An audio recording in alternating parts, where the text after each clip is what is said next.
भारत माता की, भारत माता की, इनकलाब, वंदे। दोस्तों, माननीय सुप्रीम कोर्ट ने मुझे 21 दिन की मोहलत दी थी। मैं तहे दिल से सुप्रीम कोर्ट का शुक्रिया अदा करना चाहता हूं, बहुत बहुत। उन्होंने चुनाव प्रचार करने के लिए मुझे ये मोहलत दी थी। 21 दिन कल पूरे हुए। अब यहां से मैं सीधा तिहाड़ जा रहा हूं। ये 21 दिन मेरे लिए बहुत विस्मरणीय है।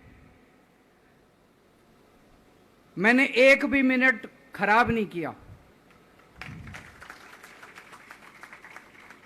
रात दिन 24 घंटे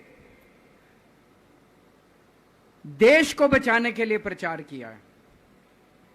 केवल आम आदमी पार्टी के लिए प्रचार नहीं किया, सारी पार्टियों के लिए प्रचार किया। बंबई भी गया, भिवंडी भी गया, हरियाणा भी गया, उत्तर प्रदेश भी गया, पंजाब भी गया, जमशेदपुर भी गया। जहां मौका मिला, जहां जिसने बुलाया, उसी के लिए प्रचार करने के लिए गया, देश बचाने के लिए। मेरे सामने देश था। आम आदमी पार्टी इंपॉर्टेंट नहीं है, आम आदमी पार्टी सेकेंडरी है, पहली हमारे लिए देश है। तो मैं दिल्ली के लोगों को कहना चाहता हूं, आज आपका बेटा दोबारा जेल जा रहा है, इसलिए नहीं कि मैंने कोई भ्रष्टाचार किया है, इसलिए कि मैंने तानाशाही के खिलाफ आवाज उठाने की जरूरत की है। इस प्रचार के दौरान एक सबसे बढ़िया बात यह हुई कि सारे देश के सामने प्रधानमंत्री श्री नरेंद्र मोदी जी ने यह कबूल किया कि उनके पास मेरे खिलाफ रत्ती भर भी सबूत नहीं है। हम कहते थे ना, जब भी हमसे पूछा जाता था कि भाई ये कह रहे हैं 100 करोड़ रिश्वत ली, 100 करोड़ रिश्वत ली, वो 100 करोड़ कहां गया? 500 से ज्यादा जगह तुमने रेड मार ली, कहीं चवन्नी मिली हो, अठन्नी मिली हो, 1 रुपया मिला हो, कहीं हमने खर्च किया हो, कहीं कैश पड़ा हो, कहीं लॉकर में मिला हो, कहीं स्विस बैंक में मिला, कहीं चवन्नी नहीं मिली, तो पैसा कहां गया? तो एक टीवी चैनल के इंटरव्यू में उस टीवी वाले ने मोदी जी से पूछा कि प्रधानमंत्री जी, ये केजरीवाल चारों तरफ कहता घूम रहा है कि आपके पास उसके खिलाफ कोई सबूत नहीं है, आपके पास उसके खिलाफ कोई रिकवरी नहीं है, फिर आपने उसको गिरफ्तार कैसे कर रखा है? पता है प्रधानमंत्री जी ने क्या कहा? प्रधानमंत्री जी कहते हैं, मैं मानता हूं कि केजरीवाल के खिलाफ कोई सबूत नहीं है, मैं मानता हूं कि केजरीवाल के खिलाफ कोई रिकवरी नहीं है, क्योंकि केजरीवाल अनुभवी चोर है। चलो मान लिया मैं अनुभवी चोर हूं, तुम्हारे पास सबूत तो नहीं है, तुम्हारे पास रिकवरी तो नहीं है, तो यूं ही डाल दिया मेरे को जेल में, बिना सबूत के डाल दिया मेरे को जेल में, बिना रिकवरी के डाल दिया जेल में। देश के इतिहास में 75 साल में सबसे ज्यादा बहुमत से आई हुई सरकार है। एक बार 70 में से 67 सीट, दूसरी बार 70 में से 62 सीट, 55% से ज्यादा वोट शेयर। इतने भारी बहुमत वाली सरकार के मुख्यमंत्री को आपने बिना सबूत के जेल में डाल दिया। यही तो तानाशाही है कि जिसका मन करेगा मैं उसी को जेल में डाल दूंगा, जिसका मन करेगा उसी को जेल में डाल दूंगा। और पूरे देश को मैसेज दे दिया कि अगर मैंने केजरीवाल को फर्जी केस में जेल में डाल दिया तो तुम्हारी तो औकात ही क्या है, किसी को भी पकड़ के जेल में डाल दूंगा। इसी तानाशाही के खिलाफ लड़ रहा हूं मैं, और इस किस्म की तानाशाही अपने देश को बर्दाश्त नहीं है।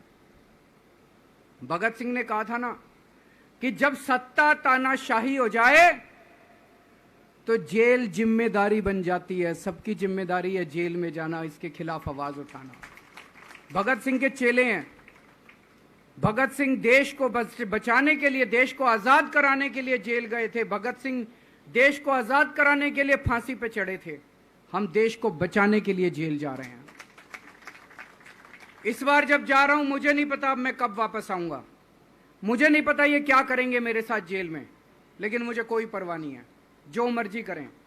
अगर भगत सिंह फांसी पे चढ़ गए, मैं भी फांसी पे चढ़ने के लिए तैयार हूं। मेरे शरीर का एक एक कतरा इस देश के लिए है, मेरे शरीर के खून की एक एक बूंद इस देश के लिए है, मेरे जीवन का एक एक पल देश के लिए है।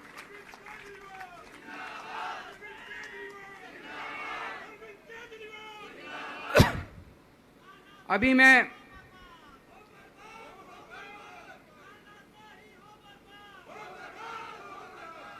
अभी राजघाट गया था सभी साथियों के साथ। महात्मा गांधी की समाधि पे हम लोगों ने श्रद्धांजलि दी। गांधी जी ने इस हमारे देश से तानाशाही का अंत किया था, वो हमारे लिए प्रेरणा स्रोत हैं। उसके बाद हम कनॉट प्लेस गए, हनुमान मंदिर, वहाँ पे हमने हनुमान जी के मंदिर में जाके हनुमान जी का आशीर्वाद लिया। 4 तारीख को भी मंगलवार है, भली करेंगे बजरंग बली, करेंगे कि नहीं करेंगे? बोल बजरंग बली की। इनका नाश करेंगे, तानाशाहों का नाश करेंगे। अपने को किसी व्यक्ति विशेष से अपनी कोई दुश्मनी नहीं है, अपनी दुश्मनी तानाशाही से है, तानाशाही बर्दाश्त नहीं है अपने को। तो 4 तारीख को भी मंगलवार है और बजरंग बली का मेरे ऊपर, पार्टी के ऊपर बहुत आशीर्वाद है, देश के ऊपर बहुत आशीर्वाद है। मैं प्रार्थना करने गया था बजरंग बली को कि हे बजरंग बली, मेरे देश को बचा लो। अभी कल एग्जिट पोल आए हैं, मेरे से लिखवा लो, सारे एग्जिट पोल फर्जी हैं, बिल्कुल फर्जी हैं। एक एग्जिट पोल वाले ने राजस्थान में टोटल 25 सीट है, उसमें 25 में से 33 दे दिए उन्होंने बीजेपी को। ऊपर से आया होगा भाई बीजेपी को ज्यादा देने हैं, तो उसने कहा मोदी जी क्या याद रखोगे आप भी, आपको 25 में से 33 दे दिए। तो पूरा का पूरा फर्जी है, पूरा एग्जिट पोल फर्जी है। लेकिन असली मुद्दा ये है, इनको गिनती से 3 दिन पहले फर्जी एग्जिट पोल कराने की क्या जरूरत थी, ये समझने वाली बात है। मेरे को भी समझ नहीं आया, कई सारे लोगों की कई सारी बातें चल रही हैं। एक ये चल रहा है कि इन्होंने मशीनों का घोटाला कर दिया, लेकिन मैंने संदीप पाठक को भी बोला है और मैं सारे इंडिया गठबंधन की पार्टियों को बोलना चाहता हूं, अपने अपने काउंटिंग एजेंट को बोल दो पूरी तरह से सतर्क रहे। आखिरी तक अगर हार भी रहे हैं तब भी उठ के ना आए। कई बार क्या होता है, 1 राउंड में, 2 राउंड में, 3 राउंड में हार गए तो उठ के चले जाते हैं, उठ के नहीं जाना। सबसे लास्ट में रैंडम जितने बूथ होते हैं, ईवीएम मशीन होती है, उसकी पर्चियां पड़ती हैं, उन पर्चियों में से 5% पर्चियां उठाई जाती हैं। उन 5% ईवीएम की मैचिंग वीवीपैट की स्लिप से कराई जाती है। वीवीपैट पे जो स्लिप है उसकी काउंटिंग होती है, जैसे बैलेट पेपर की काउंटिंग होती थी, और उसकी काउंटिंग और ईवीएम की चेकिंग होती है दोनों की। एक भी मशीन अगर मैच ना करे तो वहां चुनाव रद्द कर दिया जाता है। तो अगर आपने ये चेकिंग कर ली वहां पे, तो इसका मतलब फिर ईवीएम का घोटाला हम बचा सकते हैं। फिर ईवीएम के घोटाला अगर कर रखा इन्होंने तो हम उसको एक्सपोज कर सकते हैं। तो सब लोगों ने लास्ट तक रुक के, आपका कैंडिडेट हार भी रहा है तब भी आखिरी तक रुक के आपको ये ईवीएम की चेकिंग करा के आनी है, ईवीएम और वीवीपैट की मैचिंग करा के आनी है।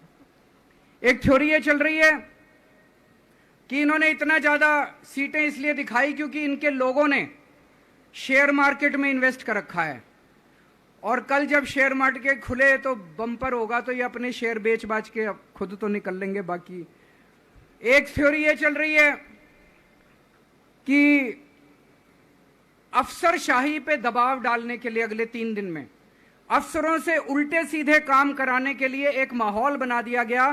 भाई आ तो हम ही रहे हैं, तो हमारी बात मानो, उल्टे सीधे काम करो, काउंटिंग में गड़बड़ कराएंगे, सब कुछ करेंगे, लेकिन फिर से मैं कह रहा हूं, अपने को, अपने काउंटिंग एजेंट, एआरओ, सब आरओ, सब लोगों को अपने को ट्रेन करके भेजना है और अपने को चौकन्ना रहना है। बाद में हम कहते रहे इन्होंने ये कर दिया, उसका कोई फायदा नहीं होगा। अभी अपने को चौकन्ना रहना है। एक थ्योरी ये चल रही है कि अगर इन्होंने कल ही कम सीट दिखा दी होती एग्जिट पोल वालों ने, तो हो सकता है कि इन दोनों के खिलाफ आरएसएस में और बीजेपी में कल ही बगावत शुरू हो जाती। 4 तारीख तक इंतजार ही नहीं होता, हो सकता है। तो कई सारी थ्योरी चल रही हैं, लेकिन अपने को सतर्क रहना है, चौकन्ना रहना है। मेरा अपना मानना है कि 4 तारीख को इनकी सरकार नहीं बन रही है। ये एग्जिट पोल से घबराने की जरूरत ही नहीं है, माइंड गेम है इनका, माइंड गेम खेल रहे हैं। आपको डिस्करेज करने के लिए, डिप्रेशन में डालने के लिए बिल्कुल नहीं जाना। आप उससे जाओ कि आप जीत रहे हो, आप अपने उस कॉन्फिडेंस से जाओ कि आप जीत रहे हो, और आखिरी तक आपको बैठे रहना है, किसी भी हालत में बैठे रहना है आपको। हमें हर एक को लड़ना पड़ेगा। ये चुनाव किसी पार्टी का या किसी नेता विशेष का नहीं है। ये चुनाव इस देश को बचाने के लिए है, इस देश में जनतंत्र को बचाने के लिए है। जिसके लिए भगत सिंह, गांधी जी, सब लोग लड़े थे, वही माहौल आज है। जिस तरह से हमने अंग्रेजों को हटाया था, आज इस सत्ता को अपने को हटाना है। तो मैं सभी, आप सब लोगों का, सभी साथियों का बहुत बहुत शुक्रिया अदा करना चाहता हूं। बहुत साथ मिला आप लोगों का इन 21 दिनों में। अब जब भी मैं लौट के आऊंगा फिर मिलेंगे आप लोगों से। तब तक के लिए अलविदा।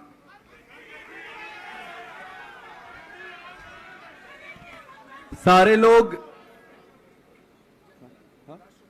राष्ट्रगान के लिए खड़े हो जाएंगे। राष्ट्रगान। जनगण मन अधिनायक जय हे भारत भाग्य विधाता। पंजाब सिंध गुजरात मराठा द्राविड़ उत्कल बंग। विंध्य हिमाचल यमुना गंगा उज्ज्वल जलधि तरंग। तव शुभ नामे जागे, तव शुभ आशीष मांगे। गाहे तव जय गाथा। जनगण मंगल दायक जय हे भारत भाग्य विधाता। जय हे, जय हे, जय हे, जय जय जय जय हे। भारत माता की। अरविंद केजरीवाल, अरविंद केजरीवाल। हम सारे सर को छोड़ने जाएंगे साथ में, जिन जिन को जाना है पीछे आप लोग आ सकते हैं। झंडा